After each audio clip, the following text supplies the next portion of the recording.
नमस्कार, मैं शिखा इस वक्त मौजूद हूँ रोहतक के राजीव गांधी स्टेडियम के अंदर। आपको बता दें कि राजीव गांधी स्टेडियम में रोजाना ना जाने कितने खिलाड़ी यहाँ पर प्रैक्टिस करने के लिए पहुँचते हैं। लेकिन बात करें राजीव गांधी स्टेडियम के अंदर की व्यवस्था की, तो यहाँ पर आप इन तस्वीरों के माध्यम से देखिए। राजीव गांधी स्टेडियम के अंदर जब हम एंट्री करते हैं तो सबसे पहले एथलीट ग्राउंड आता है। एथलीट ग्राउंड में हम पहुंचते हैं तो यहाँ की जर्जर हालत हमको देखने को मिलती है। तो यहाँ पर देख सकते हैं कि किस तरह से जो ये सिटिंग चेयर होती है, जहाँ दर्शक बैठकर देखते हैं अपने खिलाड़ियों को, वहाँ की जो चेयर है वो बिल्कुल तरह से टूटी पड़ी है पूरी तरह से, और चारों तरफ चेयर के गंदगी फैली हुई है। अब बात करें एथलीट जहाँ पर प्रैक्टिस करते हैं उस ट्रैक की, तो वो ट्रैक बिल्कुल जर्जर हालात में है। और ऐसे में ना जाने कितने खिलाड़ी उस ट्रैक को क्रॉस करते हैं, और ऐसे में कितने खिलाड़ी चोटिल होते हैं। इसके बाद दूसरी तस्वीर हम दिखाते हैं आपको स्केटिंग ट्रैक की। तो स्केटिंग ट्रैक की बात करें तो स्केटिंग ट्रैक के लिए जब खिलाड़ी यहाँ पर आते हैं तो ट्रैक उन्हें बिल्कुल टूटा हुआ नजर आता है।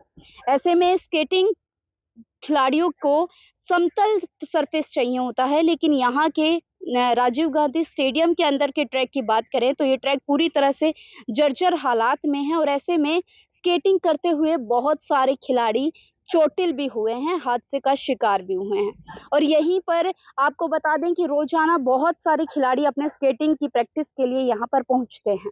इसके बाद हम पिक्चर्स के साथ आपको दिखाते हैं कि राजीव गांधी स्टेडियम के अंदर जो आर्चरी कोर्ट है, इसके हालात आप इन तस्वीरों में देख सकते हैं कि किस तरह से आर्चरी कोर्ट के हालात हैं।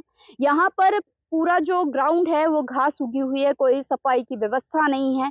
यहाँ के वॉशरूम की बात करें तो वो क्लीन नहीं है, क्योंकि आपको बता दें कि यहाँ पर इस स्टेडियम में महिला खिलाड़ी भी यहाँ पर अपनी प्रैक्टिस के लिए आती हैं, और ऐसे में गर्ल्स वॉशरूम ना होना, अगर हैं तो उस पे ताले लटके होना, तो ये कहीं ना कहीं एक सवाल खड़ा करते हैं कि क्या इस तरह से महिला खिलाड़ी अपनी प्रैक्टिस करने में सफल हो पाएंगी। बात करें कि हरियाणा मेडल लेकर आता है और हरियाणा के झोली में मेडल डालता है, लेकिन इस तरह खिलाड़ी को जब कोई सुविधा ही नहीं मिलेगी तो किस तरह से खिलाड़ी अपने प्रैक्टिस को पूरा कर पाएंगे। अब बात करें कि राजीव गांधी स्टेडियम में जो वाटर कूलर लगे हुए हैं, वाटर कूलर स्टार्टिंग जब एंट्री हम करते हैं तो वो वाटर कूलर बिल्कुल ब्लॉकेज है, उसमें पानी नहीं आता है, और वो वाटर कूलर पूरी तरह से टूटा हुआ है।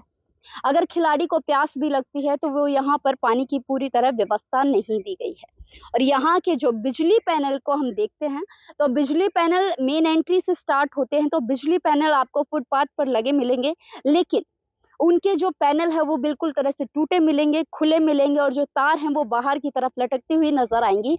ऐसे में ना जाने कितने हादसे हो सकते हैं। ये कहीं ना कहीं ये नंगे तारे अपने आप को हादसों को बुलावा दे रही हैं, और यहाँ पर खिलाड़ियों के लिए ये एक रिस्क दे रही है। आपको यहाँ इसके साथ साथ लेकर चले और भी जो ग्राउंड्स हैं उनमें भी हमने यहाँ पर निरीक्षण किया, तो और भी जितने भी ग्राउंड्स हैं उनमें कोई भी सफाई व्यवस्था यहाँ पर देखने को नहीं मिली। हर ग्राउंड में घास उगी हुई है और चारों तरफ सफाई की कोई व्यवस्था नहीं थी। आपने ये जो तस्वीरें देखी ये थी राजीव गांधी स्टेडियम के अंदर की। यहाँ पर आपने देखा होगा कि किस तरह से राजीव गांधी स्टेडियम में अव्यवस्थाएं नजर आई हैं। अभी के लिए सिर्फ इतना ही। ऐसी तमाम अपडेट्स के लिए बने रहें मेरे साथ। नमस्कार।